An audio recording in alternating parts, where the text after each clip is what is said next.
अमित शाह आ जरूर रहे हैं, लेकिन उनका आना थोड़ा कम चौंकाने वाला इसलिए कि पहले दिन से ही हरियाणा की कमान अमित शाह ने सीधे संभाल रखी जी। राव इंद्रजीत जो कह रहे हैं उसके भीतर एक सवाल छुपा हुआ है कि दक्षिण हरियाणा की जनता चाहती है। उनकी दावेदारी में मांग है, बगावत नहीं है जो है, क्योंकि अमित शाह के बाद में बोलने के लिए कुछ नहीं बचता है। अमित शाह की बात का विरोध करने का मतलब है बगावत करना, तो वो अभी राव इंद्रजीत बिल्कुल भी नहीं कर रहे हैं। कि नारा दे रखा था अपने उनके समर्थक भी यही बोल रहे थे और पूरी भारतीय जनता पार्टी एक ही भाषा बोल रही थी कि कांग्रेस के उम्मीदवारों को जिताओगे तो रोहतक की चौधर आएगी, रोहतक की ताकत बढ़ेगी, और भारतीय जनता पार्टी के चेहरों को जिताओगे तो राव इंद्रजीत की ताकत बढ़ेगी, भारतीय जनता पार्टी की ताकत बढ़ेगी। एक ही नारा दे रखा था अपने उनके समर्थक भी यही बोल रहे थे और पूरी भारतीय जनता पार्टी एक ही भाषा बोल रही थी कि कांग्रेस के उम्मीदवारों को जिताओगे तो रोहतक की चौधर आएगी, रोहतक की ताकत बढ़ेगी, और भारतीय जनता पार्टी के चेहरों को जिताओगे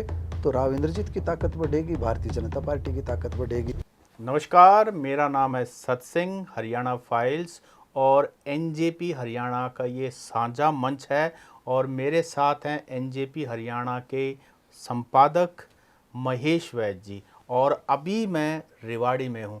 महेश जी, एनजेपी हरियाणा और हरियाणा फाइल्स हम आपका रेवाड़ी में स्वागत करते हैं। शुक्रिया। तो महेश वैद्य जी, हरियाणा चुनाव का जो परिणाम है वो 8 तारीख को आ गया है। जितना मंथन होना था, जितना अमृत और विष निकलना था, लगभग सब कुछ हमारे सामने साफ साफ है।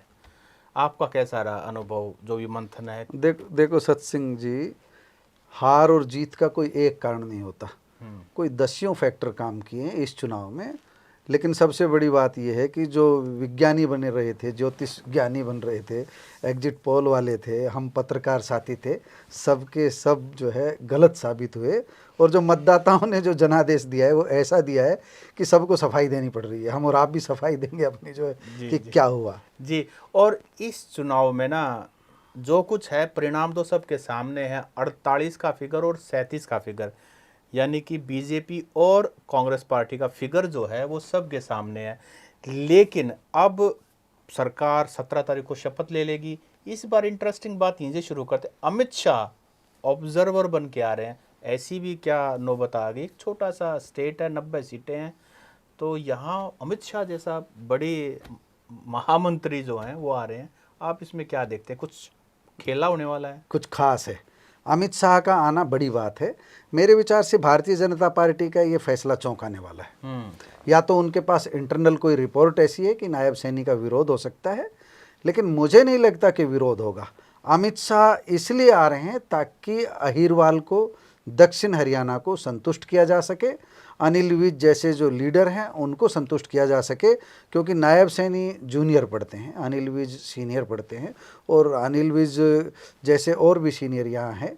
विधानसभा अध्यक्ष भी बनाना है, तो सारी चीज़ों को व्यवहारिक रूप से देखना है। भारतीय जनता पार्टी ने अमित शाह को इसलिए भेजा है, कोई सरकार में कोई दिक्कत नहीं, उनको किसी तरह का विद्रोह नहीं होने की संभावना है, बगावत के कहीं से स्वर उठने के नहीं हैं। ये जो चर्चाएं भी चल रही है ये सब गलत चल रही है, लेकिन अमित शाह का आना इसलिए ज़रूरी है, वो सबका संतुलन बनाएंगे। और उनके साथ मोहन यादव, अहीर बहुल बेल्ट जो यहाँ की है उसमें भी भारतीय जनता पार्टी का प्रदर्शन इस बार शानदार रहा है, लगभग 2014 जैसा रहा है।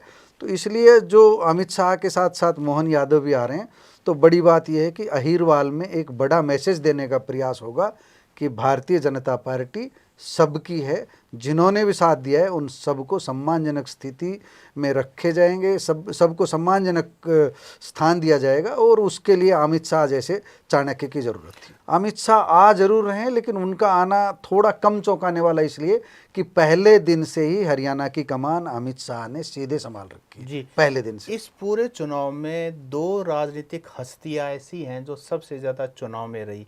एक तो हमारे रोहतक से भूपेंद्र सिंह हुड्डा, और दूसरे आपके इलाके से राव इंद्रजीत। जब गुड़गांव से लोकसभा चुनाव उन्होंने जीता, उनके समर्थकों ने भावी मुख्यमंत्री के नारे लगाए। अब जब चुनाव का परिणाम आया, फिर वही मुख्यमंत्री की बात, और राव साहब भी कह चुके हैं।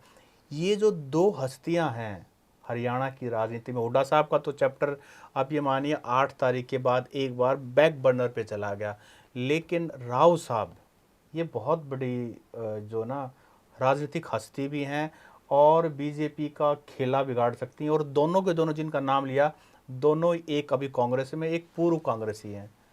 आप राव साहब के बारे में बताइए, जो मुख्यमंत्री वाली बात है, क्या ये सपना पूरा नहीं हो सकता? सत्सिंह जी, कई बार राव इंद्रजीत से हमारी बातें हुई इस बारे में, सार्वजनिक रूप से जब पत्रकारों के बीच भी उनसे सवाल पूछा गया, वो बहुत स्पष्ट कर चुके हैं कि जब अमित शाह जैसा व्यक्तित्व नायब सैनी के नाम की घोषणा कर चुका है कि वही चीफ मिनिस्टर होंगे, तो चीफ मिनिस्टर का सवाल ही नहीं उठता है। लेकिन दक्षिण हरियाणा की जनता अपना मुख्यमंत्री चाहती है, ये वह बात कहती है। ये एस्पिरेशंस पूरा क्यों नहीं हो ये सकता? ये इसलिए नहीं हो पाता। आप ये देखिए, जो राव इंद्रजीत जो कह रहे हैं उसके भीतर एक सवाल छुपा हुआ है कि दक्षिण हरियाणा की जनता चाहती है।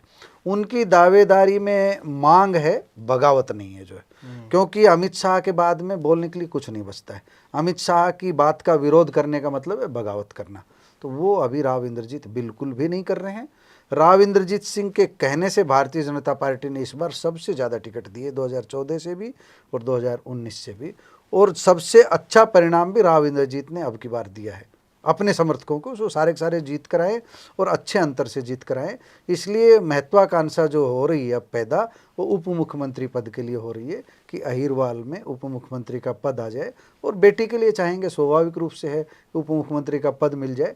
लेकिन अगर भारतीय जनता पार्टी उप मुख्यमंत्री का प्रावधान नहीं करेगी तो फिर कैबिनेट मंत्री का रैंक चाहेंगे जो। अच्छा, जब मैं रोहतक से रेवाड़ी अंदर एंटर कर रहा था, तो दीवारों पर मैंने बड़ा बड़ा पेंट हुआ दिखा कि विधायक ने डिप्टी सीएम को बनाएंगे। तो ये शायद जो चिरंजीवी राव कांग्रेस के कैंडिडेट थे उनके लिए था, उन्हीं के लिए था। आखिरकार ये खेला हरियाणा में हुआ कैसे? कम से कम मुझे लगता है कि कांग्रेस के भी बड़े नेता कैप्टन साहब हैं और उनका जीतना तो बनता था, फिर ये खेला हुआ कैसे? सत्सिंह जी, आप इसकी राजनीति की गहराई में जाएंगे, यहाँ की राजनीति की गहराई में, तो हम जाट और नॉन जाट की राजनीति की जो बात करेंगे, वो जाट और नॉन जाट की राजनीति यहाँ पर सिर चढ़कर बोल रही है लोगों के जो। भूपेंद्र सिंह हुड्डा ने जितना पावर्स को सेंट्रलाइज किया, उतना ही यहाँ का जो यादव मतदाता था वो राव इंद्रजीत की तरफ लामबंद होता गया। राव इंद्रजीत ने यहाँ एक ही नारा दे रखा था, अपने उनके समर्थक भी यही बोल रहे थे और पूरी भारतीय जनता पार्टी एक ही भाषा बोल रही थी कि कांग्रेस के उम्मीदवारों को जिताओगे तो रोहतक की चौधर आएगी, रोहतक की ताकत बढ़ेगी, और भारतीय जनता पार्टी के चेहरों को जिताओगे तो राव इंद्रजीत की ताकत बढ़ेगी, भारतीय जनता पार्टी की ताकत बढ़ेगी। यहाँ के लोगों का एक एक्सपीरियंस है कि जब उनका कार्यकाल था भूपेंद्र सिंह हुड्डा का, तो निश्चित रूप से नौकरियों में उतनी पारदर्शिता नहीं थी जितनी भारतीय जनता पार्टी के पहले कार्यकाल में रही।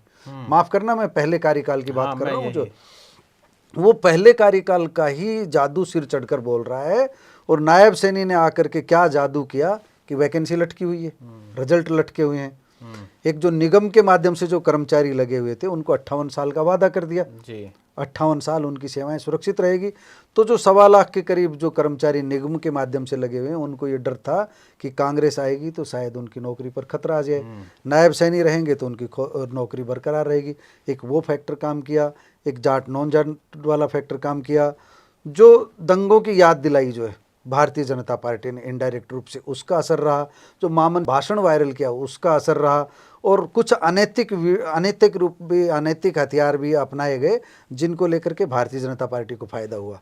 जैसे कांता आलड़िया है, उनका वीडियो बहुत पुराना था, वो अनुसूचित जाति से हैं, वो अपनी जाति के लोगों को समझा रही है एक वीडियो में, लेकिन उस वीडियो के ऊपर जो है महम कांता हुड्डा लिख करके, फलाना हुड्डा लिख करके, और महम का भाषण, और देखिए अनुसूचित जाति के लोगों को किस तरह गाली निकाली जा रही है।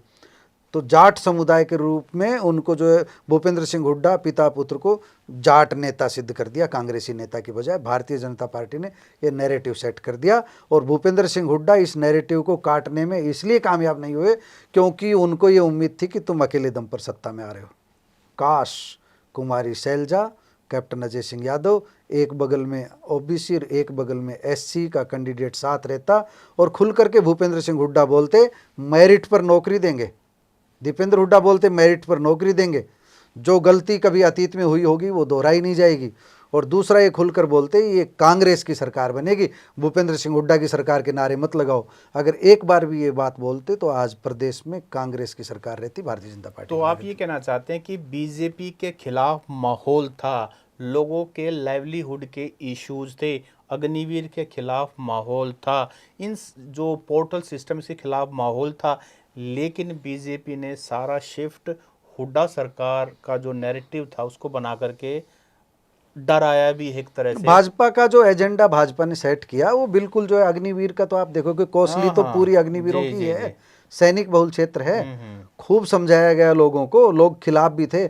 मैं ये मानूं कि 5 दिन पहले, चुनाव से पहले मैं निकला था फील्ड में, तब उतनी बुरी स्थिति नहीं थी कांग्रेस की। रेवाड़ी में तो विशेष रूप से मैं कह रहा हूँ उतनी बुरी नहीं तो थी। आखिरी के दिनों में हुई है। आखिरी के दिनों में जो वीडियो वायरल किए गए, जो मामन खान का है, मामन खान ने कहा कि बदला लेंगे जिन लोगों ने अन्याय किया है हमारे साथ, तो उसको ट्विस्ट करके वो उसको हिंदुओं से जो अन्याय किया है उससे जोड़ा गया।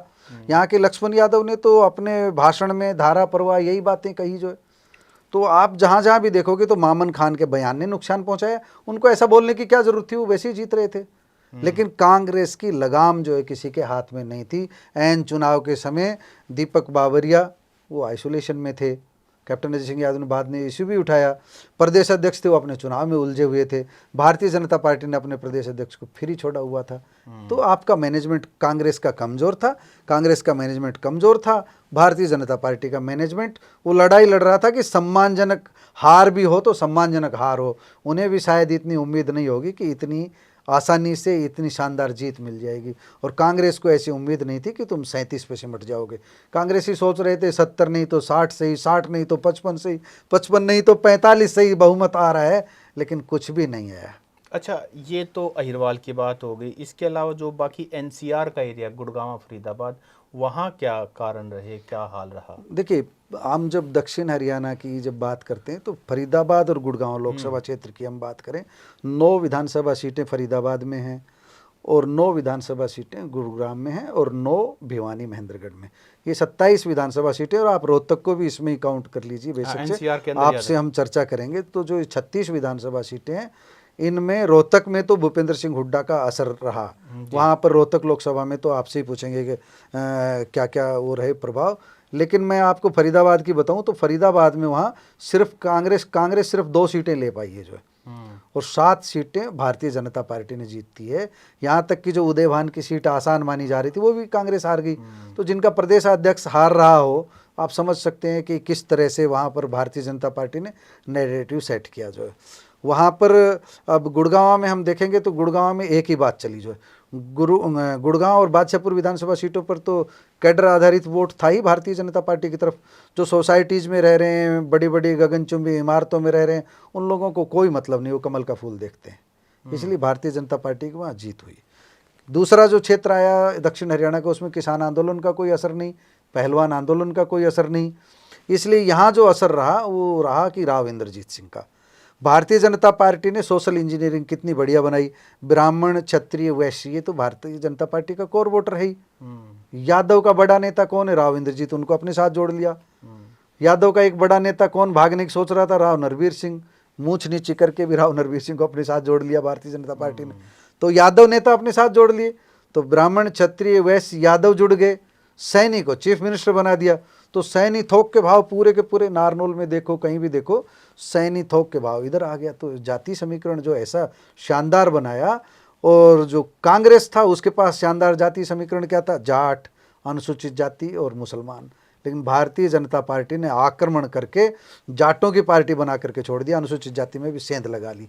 चाहे वो वर्गीकरण करके लगाई सुप्रीम कोर्ट के आदेश के आधार पर, चाहे वो वीडियो वायरल करके जो है अनुसूचित जाति के नेता को जाट नेता बता करके जो अनुसूचित जाति सूचक शब्द कहलवाए गए वीडियो वायरल करके, उसका असर रहा। मामन खान के जो बयान का असर रहा। मामन खान की धमकी को हिंदुओं को धमकी के रूप में प्रचारित किया गया, और इसमें कामयाब रही यानी भारतीय कि जनता पार्टी। मार्केटिंग प्लान जो था उसमें कमजोर रही जो है कांग्रेस पार्टी, और बीजेपी तो इस मामले में उसका तो कमाल ही किया। जिस प्रचार जो मामला एक सत्सिंह जी जो उनका बिना खर्ची पर्ची नौकरी का था, मैं फील्ड में घूमा हूँ, ऐसे ऐसे लोग थे जो गरीब आदमी अफसर बन गए, गरीब आदमियों को नौकरी लगी है। भारतीय जनता पार्टी का जो मनोहर लाल की जो लोग आलोचना कर रहे हैं, मनोहर लाल की सीढ़ी के सहारे ही भारतीय जनता पार्टी यहाँ तक पहुँची है।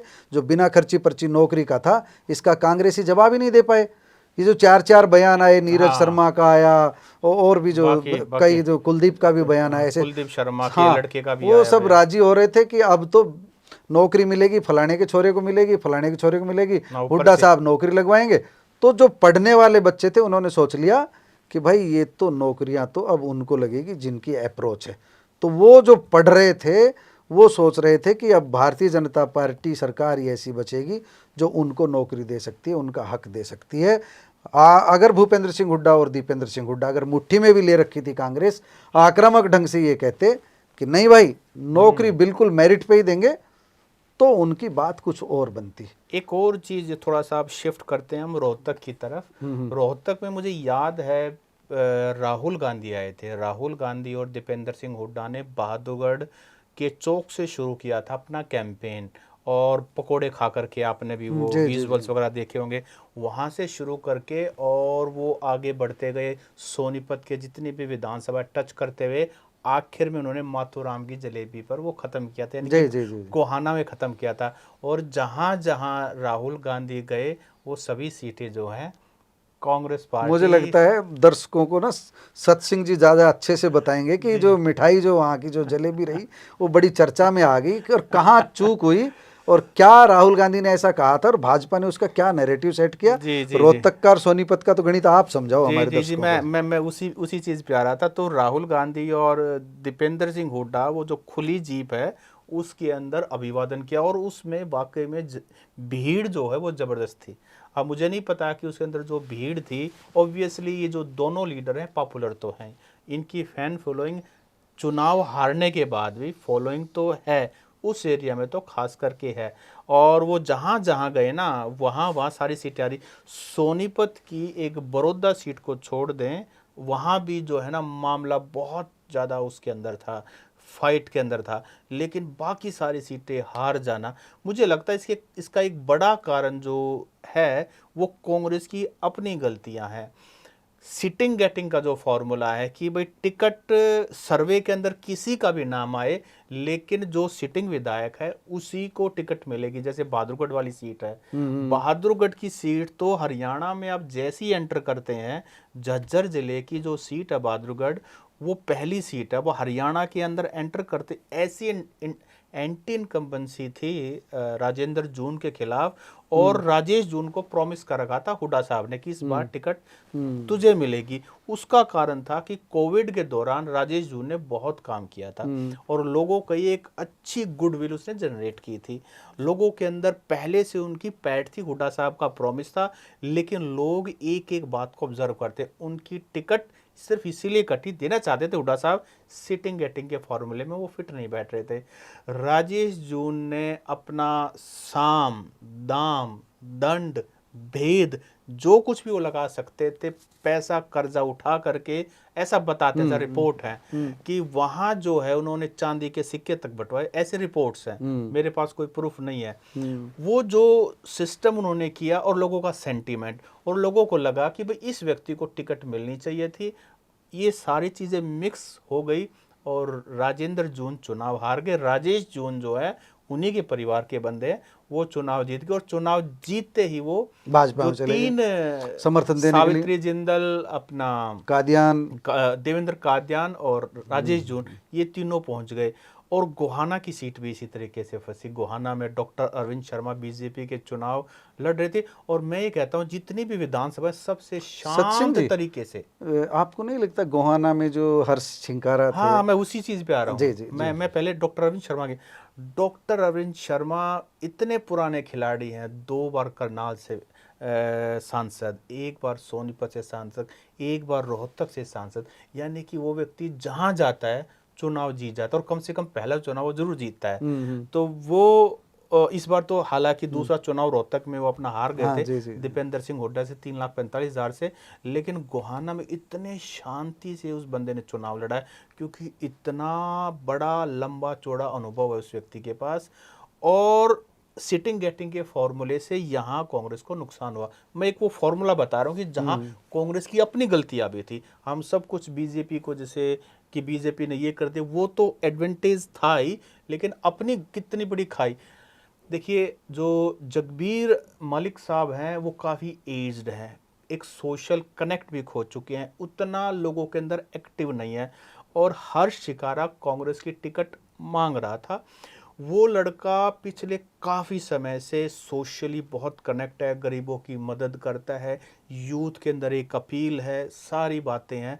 चलो मैं ये मानता हूँ कि अगर हर्ष शिकारा को टिकट नहीं, और भी बहुत सारे लोग लाइन में थे, लेकिन वही सिटिंग गेटिंग के फॉर्मूले से उन्होंने अपने दोस्तों को, क्योंकि ज़्यादातर ये वो लोग हैं जिनके साथ हुड्डा साहब चाय पीते मतलब हम हैं। ये कहें कि जाट कम्युनिटी के जो वोट थे, जो कांग्रेस का कोर वोट मांगना जा रहा था, उसमें बंटवारा करने में भाजपा कामयाब रही जी और जी, कांग्रेस की गलतियां इसमें बड़ा कांड रही। कांग्रेस की गलतियों में कहीं ना कहीं हुड्डा साहब ने जाट वोट बैंक को ही टुक इट फॉर ग्रांटेड। कहाँ जाएंगे, जगह है, ये समझ लिया। जाएंगी कहाँ, जगह है, हम्म। जगह तो नहीं है, क्योंकि जो बीजेपी के खिलाफ जाट कम्युनिटी का एक रोष है, तो हुड्डा साहब को लगा ये तो घिरे हुए आदमी है, मैं बाकी देखता हूँ, ये तो मेरी आई गई, रोहतक आ गई, झज्जर आ गई, सोनीपत आ गई, ये तो जाएंगे कहाँ, इनके पास बीजेपी तरफ जाना है ना, नहीं जाना, तो जो दी है टिकट उसी को सपोर्ट करो। मैंने खुद हुड्डा साहब से प्रेस कॉन्फ्रेंस में 6 से 7 बार पूछा, मैं सर इतने सारे टिकटार्थी हैं, उनमें से एक कोई टिकट मिलेगी, बाकी सीरियस कंटेंडर भी हैं, उनका क्या बनेगा? तो हुड्डा साहब का जवाब कॉमन सिंपल होता, भाई बाकी कांग्रेस की मदद करेंगे। वो कांग्रेस की क्यों मदद करेंगे? अरे भाई करेंगे, वो मदद करेंगे। कोई सेटिस्फैक्टरी जवाब नहीं था, शायद थोड़ा सा ये ओवर कॉन्फिडेंस था। और एक और फैक्टर जो शायद लोग डिस्कस करना भूल जाते हैं, विनेश फोगाट का जो है, मुझे लगता है जो आपने भी मेंशन किया जाट नॉन जाट का, विनेश फोगाट का रेसलर्स का जो प्रोटेस्ट हुआ दिल्ली जंतर मंतर पे और सड़कों पे, उसको जाट सिर्फ जाटों का आंदोलन बना के नेशनल मीडिया में पोर्ट्रे किया था कि ये तो सिर्फ जाट जाट खड़े हैं, इनको तो बीजेपी को किसी तरह बहाना चाहिए इनको बीजेपी को बदनाम करने के लिए।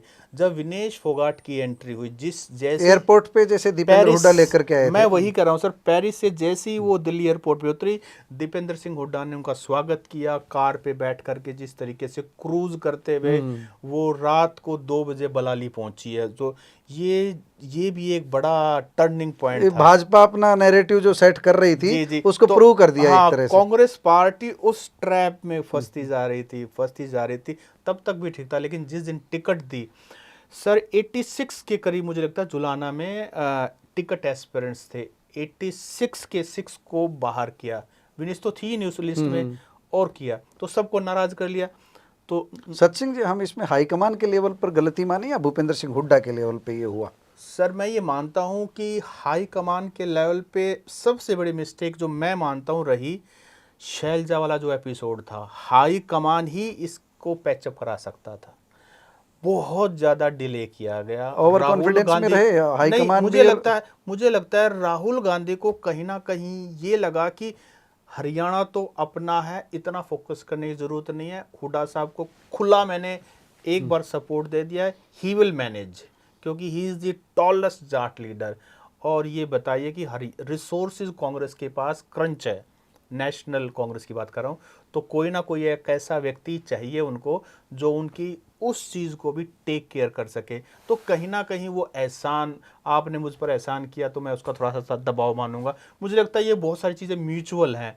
तो शैलजा वाले एपिसोड को बिल्कुल भी सीरियसली ले लिया कांग्रेस हाई तो कमान। क्या एक चीज नहीं समझा जाए, कुमारी शैलजा की भी ऐसे टाइम पर जो गलती कुमारी शैलजा ने भी की, कांग्रेस से नाराज होकर के बैठ गई। आप कांग्रेस से नाराजगी कहोगे, उसका नुकसान कहीं ना कहीं तो हुआ ही है, जो अब 37 पे अटक के रह गए। टिकट एलोकेशन के वक्त ही गड़बड़ हो गई। टिकट एलोकेशन में वो सिर्फ 2 सीटें चाह रही थी जो उनकी प्रायोरिटी पे थी, उकलाना और नारनौंद, यहाँ दोनों पर जो अड़ करके उनको, मुझे लगता है कहीं ना कहीं ये चीज उनके दिल को ठेस पहुंच गई। आपको लगता नहीं 2-3 जो टिकटें थी वो दे देनी चाहिए थी? जो आज की अगर हम हिंट साइट में देखें, पीछे जाके देखें, मुझे लगता है कि कुमारी शैलजा को, जैसा आपने मेंशन किया, हुड्डा साहब बीच में एक तरफ ओबीसी एक तरफ दलित, और इस तरह का एक संगठन बना के चलते हैं कि कांग्रेस पार्टी चुनाव लड़ रही है, पिता पुत्र चुनाव नहीं लड़ रहे। ये जो नैरेटिव है जो आज हम डिस्कस करें, ये हुड्डा साहब को समझना चाहिए था। पार्टी है, सत्सिंह जी, नंबर जी, है, जी, जी, तो सब कुछ है, और नहीं तो फिर आज से कुछ भी। मेरा मानना है कि भूपेंद्र सिंह हुड्डा ने प्रयास तो किया, ओबीसी का चेहरा चंद्र प्रकाश को वहाँ पर किया, आदमपुर में उनको भेजा, दूसरे चेहरे भी यहाँ पर पकड़े, जैसे चाहे दान सिंह था, चाहे कोई भी और भी था, लेकिन वो ऐसा लगा कि वो भूपेंद्र सिंह हुड्डा के जेब भी हैं। वो कांग्रेसी नहीं है ऐसा लगा जो है। और यहाँ पर कैप्टन अजय सिंह यादव को भी एक ऐसा बना करके छोड़ दिया, पिछलग्गू टाइप लीडर बना करके छोड़ दिया। अगर कैप्टन अजय सिंह यादव का स्टैंड शुरू से ये रहता कि वो ओबीसी के लीडर हैं, अहिरवाल के लीडर हैं, तो कैप्टन अजय सिंह यादव का बेटा भी जीतता, कांग्रेस भी जीतती, और ये नैरेटिव सेट नहीं होता कि अहिरवाल में भी भूपेंद्र सिंह हुड्डा की एक तरफा चल रही है। जी, अजय यादव जी ने मुझे लगता है कहीं ना कहीं उस दौरान एक कॉम्प्रोमाइज कर लिया था कि हुड्डा अगर टॉप पर रहेगा तो कम से कम जो सेकंड सीट है, इसलिए शायद डेप्यूटी चीफ मिनिस्टर का उनके बेटे का जो सिस्टम जो उन्होंने सेट किया, कहीं ना कहीं वो भी हुड्डा साहब के उसके नीचे दब गए थे। वो आप बता रहे ना, मैं रेवाड़ी में एंटर हुआ तो हाँ, डिप्टी तो वो चीफ मिनिस्टर के डिप्टी सीएम वो वोट बैंक को मजबूत करने के लिए किया गया था, लेकिन उसका कोई असर नहीं रहा। यहाँ तो भारतीय जनता पार्टी अपने नैरेटिव सेट करने में कामयाब रही, जो मैं बता रहा हूँ, जो वहाँ पर ना शक्तियों को डिसेंट्रलाइज करना चाहिए तो था। सोनीपत के अलावा सर एक और जगह है जहां पर कांग्रेस पार्टी को बहुत बड़ा डेंट लगा है, जो सबसे ज्यादा चर्चा में थी, किसान आंदोलन जींद डिस्ट्रिक्ट। जींद डिस्ट्रिक्ट में सिर्फ एक जुलाना को छोड़ दें, जो 60,000 से जीत होनी थी, 6,000 पे जाके सिमट गई, विनेश फोगाट वाली सीट जो है। आप ये मानिए कि जींद जिले ने पूरे हरियाणा में एक ऐसा डिस्ट्रिक्ट का सबसे ज़्यादा कंट्रीब्यूट किया, सबसे ज़्यादा बॉयल पर थे वो लोग। और उचाना सीट 32, मात्र 32, क्योंकि जो इंडिपेंडेंट था गोगड़िया, ऐसा कहते हैं वो हुड्डा साहब का खास था। अगर वो चुनाव ना लड़ता तो क्लियरली एक जो बातें आ रही है कि भूपेंद्र सिंह हुड्डा चाह रहे थे कि 45 के आसपास ही अटक जाए कांग्रेस और तुम्हारी लॉटरी खुल जाए चीफ मिनिस्टर की, उसका नुकसान हुआ। अगर उदारता दिखाते, बड़ा मन दिखाते, तो ये कई सीटें जीती जा सकती थी, कांग्रेस 50-55 तक पहुंच सकती थी। सर, ये माना जा रहा था कि पीढ़ियां जो है ना इस चुनाव पर टिकी हुई हैं। अगर इस बार मुख्यमंत्री हुड्डा साहब या उनका बेटा बनता है दीपेंद्र सिंह हुड्डा, तो रोहतक, झज्जर, सोनीपत की पीढ़ियां जो है सुधर जाएंगी। लेकिन उसका नुकसान भी अब पीढ़ियों को भुगतना पड़ेगा। वो ठीक है, पर्सनली उनकी इक्वेशन सबके साथ है, लेकिन वहाँ की जनता को, क्योंकि सरकार जिनकी आई है, यानी कि बीजेपी की आई है, और जिन्होंने वोट दिया है जहाँ से विधायक, उनकी प्रायोरिटी ऑब्वियसली वही एरिया रहेगा। और रोहतक पे तो टैग भी इस तरह से लग गया है कि भाई ये तो सारे हरियाणा का बजट ले गए, नौकरियाँ ले गए। तो मुझे लगता है पीढ़ियाँ जरूर भुगतेंगी, लेकिन आम जनता की भुगतने वाली है। और अगर हम सतसिंह जी पूरे हरियाणा का परिदृश्य देखें, तो पूरे हरियाणा में जब 48 पे भाजपा पहुंच गई और कांग्रेस 37 पे अटक गई, तो जो भाजपा का जो जहां नहीं सोची जा रही थी, सिरसा, इस साइड में, तो हम उधर की जानना चाहेंगे कि जो उधर भी जो कांग्रेस को जो समर्थन मिला है, उसकी क्या वजह है। जितना इधर नहीं मिल पाया, सोनीपत बेल्ट में नहीं मिल पाया, जितना उधर मिल पाया, और उसकी वजह क्या है? तो सर, उसकी वजह एक तो क्या है कि कांग्रेस पार्टी को जो बूम आया वो इंडियन नेशनल लोकदल के बिखराव से आया। जेजेपी बनी, और जेजेपी में जैसे ही दुष्यंत चौटाला ने बीजेपी के जो है छोटे पार्टनर ग्रुप में सरकार चलाई, तो उससे लोग नाराज थे। इनेलो कमज़ोर पड़ गई थी, जेजेपी पूरी तरह से क्रेडिबिलिटी खो चुकी थी। तो उनका जो शिफ्ट हुआ वर्कर्स का, सपोर्टर्स का, जिनको हम हरियाणा में बोलते हुए वोट कहते हैं, सबसे ज़्यादा बजते हैं वो, तो मुझे लगता है कि उस तरफ सेंटीमेंट जो है वो सारा इनेलो काडर का कांग्रेस के अंदर शिफ्ट होना, ये एक बड़ा, अभय चौटाला जैसा चेहरा हारना बहुत बड़ी बात है। जो 15,000 के मार्जिन से, और जो भरता है बेनीवाल, मुझे लगता है वहाँ ना एक वो दोनों की जो रेप्यूटेशन है, इमेज है, वो दोनों की एक जैसी है। और उसके अंदर अभय सिंह चौटाला को इस बार, क्योंकि पार्टी कमज़ोर हो चुकी थी, उनका बेटा जीता है रानिया से, और आदित्य देवलाल जीता है डबवाली से। जी। तो वहाँ सपोर्ट मिलने का एक बड़ा रीज़न ये है कि वो सारा इनेलो का काडर शिफ्ट हो गया, और किसान आंदोलन में वो एरिया भी काफ़ी चरम पे था। पंजाब से सटा हुआ है, पंजाब से सटा हुआ है, और आम आदमी पार्टी की उधर सरकार है, सारी बातें। मुझे कहीं ना कहीं ये भी लगता है कि अगर अलायंस जब बनाने की कोशिश की जा रही थी कांग्रेस, तो उस समय अगर अकोमोडेट कर लेते आम आदमी पार्टी को, सपा भी शायद यादव बेल्ट में कुछ सीटें मांग रही थी, एक जुलाना की सीट मांग रही थी, तो मुझे लगता है कि वो भी काफ़ी बेनिफिशियल रहता। वो जो, लेकिन बात वही होती है जो आपने कहा, 10 कारण में से एक कह सकते हो, लेकिन थोड़ी सी अगर हुड्डा साहब ही अगर मिला लेते ओबीसी और एससी को, हाँ। और उस तरीके से मिला लेते जो एंटी हुड्डा जिनको समझा जाता है बस बस उनको मिला लेते। ऐसा जी। नहीं है कि जो मुझे ये चाहिए ये चाहिए, जो बिल्कुल जो उनके आप खिलाफ समझे जाते उन चेहरों को नज़दीक लाते, कुमारी शैलजा को नज़दीक लाते, उसका असर पड़ता थोड़ा जो सा है। अकोमोडेट करते, चाहे वो अपने ही पार्टी के अंदर कर लेते या दूसरी पार्टी के साथ, एक बड़ा चेहरा बना करके सिर्फ हुडा हुडा हुडा हुडा, वो जो बीजेपी उनके जो समर्थक है जो नारे लगाते रहे अब की बार हुड्डा सरकार, अब की बार हुड्डा सरकार, वही नारा लगा लेते, अब की बार कांग्रेस सरकार, तो ही बात बन जाती मुझे है। लगता है उन्होंने ये आइडिया भी शायद मोदी साहब के होता है ना, अब की बार मोदी सरकार, अब की बार, लेकिन मोदी ने बहुत सारा काम किया होता है उस narrative। मनोवैज्ञानिक रूप से चाह रहे थे। मुझे लगता है वो विज्ञान तो भूल गए, सिर्फ वो बोलते बोलते रह गए, ग्राउंड ठीक के है, ऊपर जो है बिल्कुल बात ठीक रह बात है, गई। बिल्कुल ठीक बात है तो जो। मुझे लगता है कि हमारी जो आज की चर्चा रही महेश वैद्य जी के साथ, वो कोशिश है कि जब एक बार चीज़ें सेटल हो गई हैं, शांत हो गई हैं, तो हमने एक कोशिश की है उस पर मंथन करने की और एक दृश्य को साफ सुथरे तरीके से बताने की कि हरियाणा की राजनीति में जो पिछले दिनों हुआ और जिसमें जो है झटका लगा कांग्रेस पार्टी को और बीजेपी को, तो एक जीवनदान मिल गया। हाँ, जाती जाती सत्ता में लौट आई, जी जी तीसरी पारी खेलने के लिए तैयार है। जी। तो ये था हरियाणा फाइल्स और एनजेपी हरियाणा की तरफ से एक साझे मंच की प्रस्तुति। साहब धन्यवाद, नमस्कार। धन्यवाद सचिन।